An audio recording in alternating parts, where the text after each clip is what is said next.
मुफ्ती तारिक मसूद के बयानात के लिए तारिक मसूद ऑफिशियल को सब्सक्राइब करें। तारिक मसूद ऑफिशियल।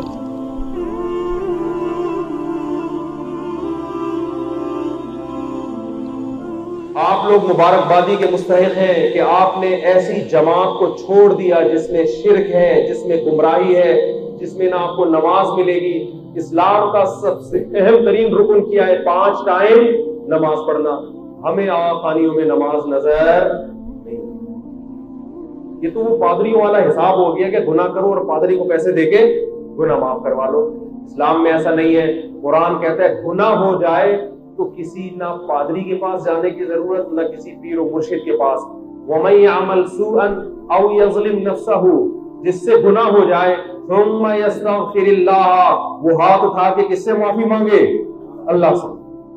तौबा करे, जिस खुदा को नाराज किया उससे माफी मांगे ना। इन बुजुर्ग को थोड़ी नाराज किया जो इनसे जाके माफी मांग रहे हैं। नाराज अल्लाह को किया है, माफी किससे मांगी जाएगी? अल्लाह से। तो अल्लाह फरमाते मेरे सामने हाथ उठा के माफी मांगेगा, यजीदिल्लाह गफूर रहीमा, अल्लाह को पाएगा कि अल्लाह गफूर भी है और रहीम भी। कैसे मजे की आयत। हाँ, किसी बुजुर्ग से दुआ करवाने जा सकते हैं। जैसे नबी के पास सहाबा आते थे कि आप अल्लाह से हमारे लिए क्या करें? दुआ करें। किसी बुजुर्ग के पास इस नियत से जाया जा सकता है कि आप अल्लाह से दुआ करें। आप अल्लाह के वली हैं, आपकी दुआ की कबूलियत का इम्कान ज्यादा है। लेकिन वो भी अल्लाह से मांगेंगे और हम भी किससे मांगेंगे? अल्लाह से। और इस्लाम में दुआओं की जगह कब्रिस्तान नहीं है, मस्जिदें। मन्नतें कब्रों पे नहीं मानी जाती। वअन्नल मसाजिद लिल्लाहि, मस्जिदें किसके लिए? तो अपनी हाजात मस्जिदों में जाके मांगा करें। और आखिरी बात करके बयान खत्म करता हूं। आप लोगों को अल्लाह ने तौहीद की तरफ आने की तौफीक अता फरमाई। जब आप तौहीद की तरफ आएंगे ना तो शैतान का एक आखिरी हमला आप पर रूहानी इलाज वालों का होगा। वो आपको तावीज गंडों में और फलीतों पलीतों में लगा देंगे। आपको कोई ना कोई पीर और मुर्शिद मिल जाएंगे जो आपको रूहानी फलीते धागा एक इधर बंधा हुआ है, एक इधर बंधा हुआ है, और दलाइल देना शुरू करेंगे। जादू तो नबी पे भी हुआ था, तो जादू बरहक है। अब किस में लगा देंगे आपको? देखो, नबी पे जो जादू हुआ था उसमें उलमा ने हिकमत बयान की है। इसलिए हुआ था कि यहूदी आपको जादूगर कहते थे। अल्लाह ने आप पे जादू इसलिए होने दिया कि ताकि आपके जादूगर होने का तसव्वुर खत्म, क्योंकि जादूगर पे जादू नहीं होता। लेकिन ये इतना आसान नहीं है कोई भी उठे जिस पर भी जादू कर दे। अबू बकर पे क्यों नहीं हो गया जादू? हजरत उमर पे क्यों नहीं हो गया? हजरत उस्मान पे क्यों नहीं हो गया? हजरत अली पे क्यों नहीं हो गया? तो इतना बड़ा खुला खाता नहीं खुला हुआ। मैं जादूगरों से, सारी दुनिया के जादूगरों से कहता हूं, जिस रूहानी आमिल ने जो जादू मेरे खिलाफ करना है, मेरी तरफ से इजाजत है। इंशाअल्लाह कख भी नहीं होगा, इनके पास ताकत ही नहीं है। तो इसलिए इन चीजों से घबराने की जरूरत नहीं है। अब आपके घरों में जिन चुड़ैल भूत भी निकलेंगे, और ये गोरों के साथ नहीं होता, गैर मुस्लिमों में ज्यादातर।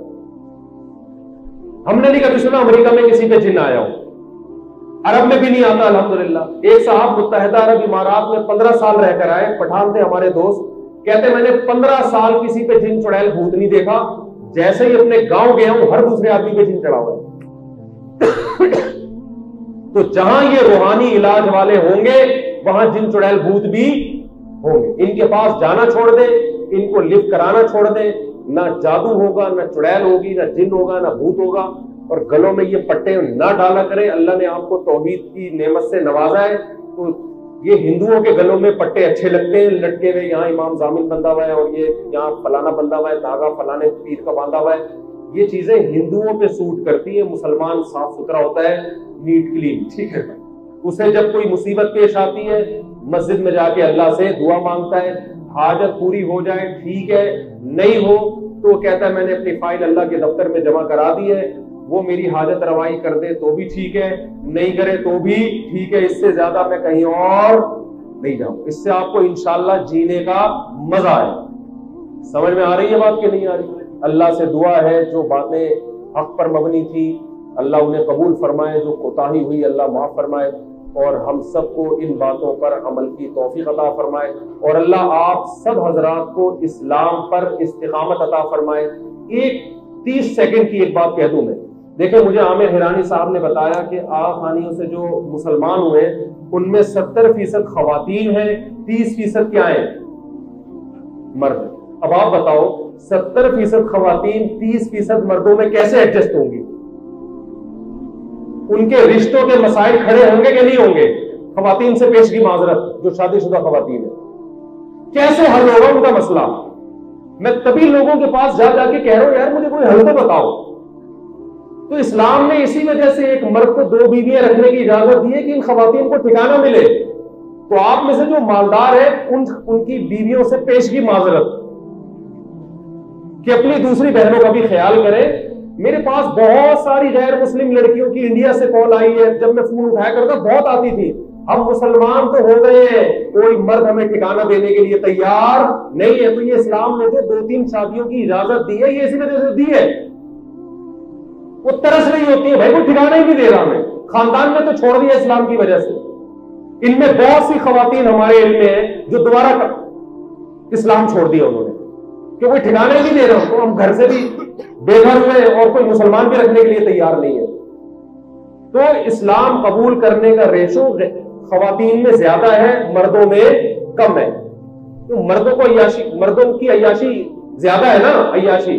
وہ جب اسلام قبول کریں گے تو انہیں زنا چھوڑنا پڑے گا، لڑکیوں سے دوستیاں چھوڑنی پڑتی ہیں، شراب چھوڑنی پڑتی ہے اور حقوق دینے پڑتے ہیں بیویوں کے۔ اس لیے مرد کم ادھر آتے ہیں، عورت کو اسلام میں حقوق زیادہ نظر آتے ہیں۔ حقیقت بھی یہی ہے، عورت کو زیادہ حقوق دیے گئے ہیں بنسبت غیر مسلموں کے۔